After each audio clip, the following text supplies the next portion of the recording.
ಇನ್ನು ಆರ್ಎಸ್ಎಸ್ ಪಥಸಂಚಲನದಲ್ಲಿ ಭಾಗಿಯಾದ ಪಿಡಿಒನನ್ನ ಅಮಾನತುಗೊಳಿಸಲಾಗಿದೆ. ಪ್ರವೀಣ್ ಅಮಾನತು ಬೆನ್ನಲ್ಲೇ ಮನೆಯಲ್ಲಿ ನೀರವ ಮೌನ ಆವರಿಸಿದೆ. ಬೆಳಿಗ್ಗೆಯೇ ಮನೆಯಿಂದ ಪ್ರವೀಣ್ ಕುಮಾರ್ ಹೊರನಡೆದಿದ್ದಾರೆ. ಇತ್ತ ಬಿಜೆಪಿ ಜಿಲ್ಲಾ ಘಟಕ ಕುಟುಂಬದವರನ್ನ ಭೇಟಿಯಾಗಿದೆ.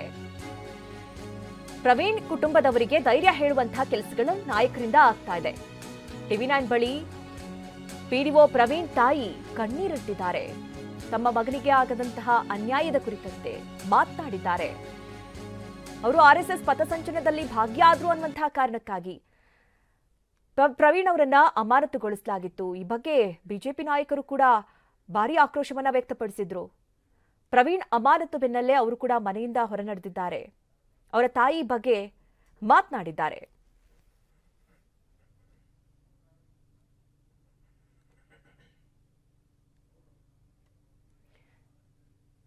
ನಮ್ಮ ಪ್ರತಿನಿಧಿ ಈ ಪ್ರವೀಣ್ ಏನು ಅಮಾನತುಗೊಂಡಿದ್ದಾರೆ ಅವರ ತಾಯಿಯೊಟ್ಟಿಗೆ ಮಾತನಾಡಿದ್ದಾರೆ. ಬನ್ನಿ ನೋಡೋಣ.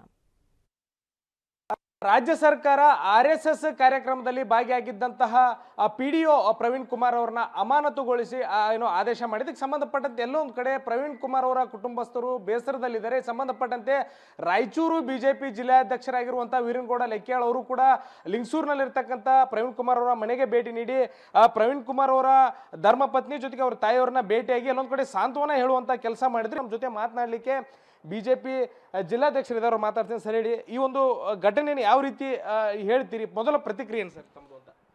ನೋಡಿ, RSS 100 ವರ್ಷದ ಸಂಭ್ರಮದಲ್ಲಿ ಹಲವಾರು ಜನ ಗಣ್ಯರು ಈ ಒಂದು ಕಾರ್ಯಕ್ರಮದಲ್ಲಿ ಭಾಗವಹಿಸಿದ್ದಾರೆ. ಹಾಗೆ ನಮ್ಮ ಲಿಂಗಸೂರಿನಲ್ಲಿ ನಮ್ಮ ಶಾಸಕರ ಆಪ್ತ ಕಾರ್ಯದರ್ಶಿಗಳಾಗಿರ್ತಕ್ಕಂಥ ಪ್ರವೀಣ್ ಕುಮಾರ್ ಅವರು ಭಾಗವಹಿಸಿದ್ದಾರೆ. ಇದು ಕಾನೂನಿನಲ್ಲಿ ದೊಡ್ಡ ಅಪರಾಧ ಅನ್ನೋ ರೀತಿಯಲ್ಲಿ ಅವರನ್ನು ಸಸ್ಪೆಂಡ್ ಮಾಡಿದ್ದಾರೆ. ಅದು ಸಸ್ಪೆಂಡ್ ಮಾಡಲಿಕ್ಕೆ ಅವರಿಗೆ ಯಾವುದೇ ಅವಕಾಶಗಳು ಇಲ್ಲ. ಇವತ್ತು ಮದ್ರಾಸ್ ಹೈಕೋರ್ಟ್ ಇರ್ಬೋದು, ಅಲಹಾಬಾದ್ ಹೈಕೋರ್ಟ್ನಲ್ಲಿ ಕೂಡ ಇದ್ರ ಬಗ್ಗೆ ಹಿಂದೇನೆ ಒಂದು ವರದಿಯನ್ನು ಕೊಟ್ಟಿದ್ದಾರೆ. ಅಲ್ಲಿ ಒಂದು ಜಡ್ಜ್ಮೆಂಟ್ ಕೂಡ ಆಗಿದೆ. ಏನಂದರೆ ಇವತ್ತು ಎಲ್ಲರೂ ಕೂಡ ಈ ಒಂದು ಇದರಲ್ಲಿ ಭಾಗವಹಿಸ್ಬೋದು.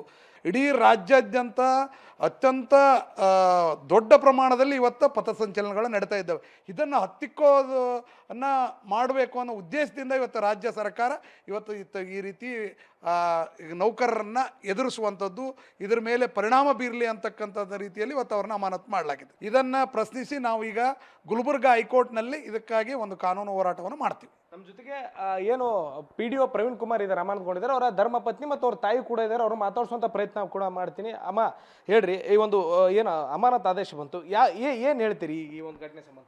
ಏನಿಲ್ರಿ, ನಮ್ಮ ಮಗ ಏನೋ ಇದು ಮಾಡಿಲ್ಲ, ಅವ್ಯವಹಾರ ಅಲ್ಲ ಏನಲ್ಲ. ಅದು ಏನೋ ಒಂದು ಸಂಘನ ಅವ್ರ ಜೋಡಿ ಹೋಗ್ಯಾರ ಅಷ್ಟೆ. ಏನು ಉಳಿದದ್ದೇನೋ ಇದರಿಂದ ನಮಗೆ ಭಾಳ ಮನ್ಯಾಗ ಎಲ್ಲರಿಗೂ ಬೇಜಾರಾಗ್ಯದ. ಏನು ಅಪಹರಣ ಮಾಡಿಲ್ಲ, ಏನು ದುಡ್ಡು ಅವ್ಯವಹಾರ ಮಾಡಿಲ್ಲ, ಏನೂ ಮಾಡಿಲ್ಲ. ಆದರೂ ಈ ರೀತಿ ನಮ್ಮ ಮಗನಿಗೆ ಮಾಡ್ಯಾರಂದ್ರೆ ನಮಗೆ ದುಃಖ ಆಗ್ಯದ್ರಿ. ಮತ್ತೆ ಸರ್ಕಾರಕ್ಕೆ ಏನು ಕೇಳ್ತೀರ? ಮತ್ತೆ ಅಲ್ಲ, ಅವ ಏನೂ ಅಪರಾಧ ಮಾಡ್ಲಾರೇನೆ ಹಿಂಗೆ ಮಾಡ್ಯಾರ ಅಂದ ಬಳಕ ನಮಗೆ ಭಾಳ ಇದು ಆಗ್ಯದ. ಈಗ ಆಗಿಂದಾಗ ನಮ್ಮ ಮಗನಿಗೆ ನ್ಯಾಯ ಕೊಡಿಸ್ಬೇಕು. ಮೇಡಮ್ ಹೇಳಿ, ಯಾವ ರೀತಿ ಈ ಒಂದು ಅಮಾನತು ಆದೇಶ ಬಂದಂಥ ಸಂದರ್ಭದಲ್ಲಿ ಪ್ರವೀಣ್ ಕುಮಾರ್ ಅವರ ನಡೆ ಯಾವ ರೀತಿ ಇತ್ತು, ಮತ್ತು ಯಾವ ರೀತಿ ಇದನ್ನು ಅವರು ಇದನ್ನು ಮಾಡಿದ್ರು ಅಂತ? ಅವರು ಯಾವಾಗಲೂ ನ್ಯಾಯದ ಪರವಾಗೇ ಇರ್ತಾರ್ರಿ. ಅವರು ಅನ್ಯಾಯ ಅಂತರೂ ಮಾಡಿಲ್ಲ. ಇದು ಒಂದು ಸಂಘ ಸಂಸ್ಥೆ ಇರೋದ್ರಿಂದ ಅವ್ರು ಅದ್ರೊಳಗೆ ಭಾಗಿಯಾಗ್ಯಾರ. ಆದ್ದರಿಂದ ಅವ್ರದ್ದು ಏನೂ ತಪ್ಪಿಲ್ಲ ಅಂತ ನನ್ನ ಅನಿಸಿಕೆ. ಹಾಗಾಗಿ ಅವರಿಗೆ ಇದು ಸಸ್ಪೆಂಡ್ ಮಾಡಿದ್ದು ನಮಗೆ ಮನಸ್ಸಿಗೆ ತುಂಬ ಬೇಜಾರಾಗ್ಯದ. ಫೋನ್ ಮಾಡಿದ್ರಂತ ಹೇಳ್ಕೊಂಡಾರ್ರಿ ಅವ್ರ ಫೋನ್. ತೇಜಸ್ವಿ ಸೂರ್ಯ MP ಅವ್ರು ಫೋನ್ ಮಾಡಿದ್ರು. ನಿಮ್ಮ ಬೆಂಬಲವಾಗಿ ನಾನು ಇರ್ತೀನಿ, ನೀವು ಧೈರ್ಯ ಬಿಡಬೇಡ್ರಿ ಅಂತ ಫೋನ್ ಮಾಡಿದ್ದಾರೆ. ಹಾಗಾಗಿ ಅವರಿಗೆ ಎಲ್ಲ ರೀತಿ ಸಪೋರ್ಟ್ ಅದ ರೀ. ಅವರು ಯಾವುದೂ ಮಾಡಿಲ್ಲ ಅನ್ಯಾಯ. ಹಾಗಾಗಿ ಎಲ್ಲ ಸಪೋರ್ಟ್ ಅದ. ಹಾಗಾಗಿ ಅವ್ರಿಗೆ ಬೇಗವಾಗಿ ನ್ಯಾಯ ಸಿಗ್ಬೇಕಂತ ಅಷ್ಟೇ ರೀ ಕೇಳ್ಕೊಂಡು. ಇದು ಏನು ಬಿಜೆಪಿ ಜಿಲ್ಲಾಧ್ಯಕ್ಷರು ಜೊತೆಗೆ ಪ್ರವೀಣ್ ಕುಮಾರ್ ಕುಟುಂಬಸ್ಥರು ಆಗ್ರಹ ಮಾಡ್ತಾ ಇರುವಂಥದ್ದು. ಕ್ಯಾಮರಾ ಪರ್ಸನ್ ವಾಸುದೇವ್ ಜೊತೆ ಭೀಮೇಶ್ ಪೂಜಾರಿ, ಟಿವಿ9 ರಾಯಚೂರು.